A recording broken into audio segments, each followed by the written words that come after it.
అందరికీ నమస్కారం. ధనుర్మాసంలో గోదాదేవి మనకు అందించిన తిరుపావై పాసురాలలో ఈరోజు ఇంకో పాసురం యొక్క అర్థాన్ని మనం తెలుసుకుందాం.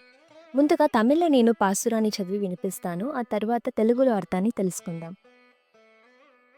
தூமணி மாடத்து சுற்றும் விளக்கெரிய தூபம் கமழத் துயிலனை மேல் கண் வளரும் மாமன் மகளை மணிக்கதவம் தாழ்த்திரவாய் மாமீர் அவளை எழுப்பீரோ உன் மகள் தான் ஊமையோ அன்றி செவிடோ அனந்தளோ ஏமப் பெருந்துயல் మందిరపట్టాలో మామాయన్ మాధవన్ వైకుందన్ ఇండ్రొరు నామం పళ్ళவும் నవీన్రేలోర్ ఎంబావాయ్.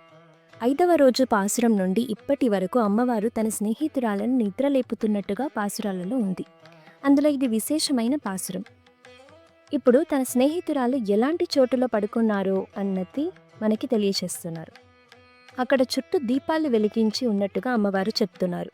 కానీ మనం దీపాల్ని ఆర్పేసి లైట్స్ని ఆఫ్ చేసి చీకటిలో పడుకుంటాం. సాధారణంగా మనం చీకటిగా ఉన్న చోటులలో పడుకోకూడదు. మనం నిద్రించిన సమయంలోనే మన మెదడు పని చేస్తుంది. అలాంటి సమయంలో ఒక చల్లటి వాతావరణం అంటే చల్లటి వెలుగు మనకి అవసరం. ముందు కాలంలో రాత్రిపూట వెలిగించే దీపాలు అని కొన్ని ఉండేవి. అవి వెలిగించేవారు.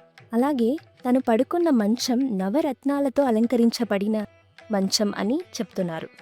అయితే తను మంచి సంపద కలిగిన ఇంట్లో ఉన్న పిల్ల అని మనకి తెలుస్తుంది.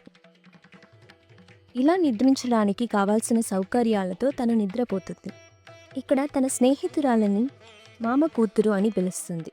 తనని తన వదినాని అల్లరిగా లేపిస్తుంది.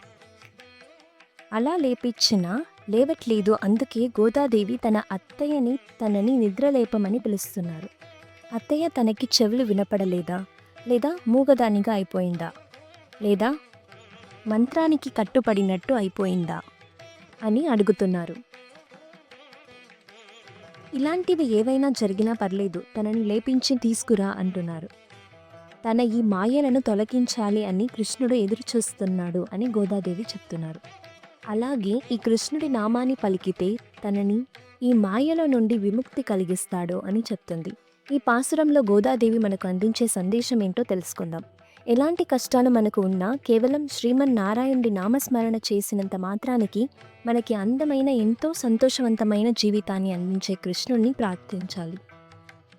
అలాగే తమ పిల్లలు చిన్న వయసులో ఉన్నప్పుడు దేవుడి మీద భక్తిలో ఉండి ఆధ్యాత్మిక భావంతో ఉంటే తమ తల్లిదండ్రులు భయపడుతున్నారు అని నేను విన్నాను. ఇది ఎంతవరకు సరైనది? గోదాదేవి కూడా తన చిన్న వయసులోనే కదా కృష్ణుడిని పూజించారు.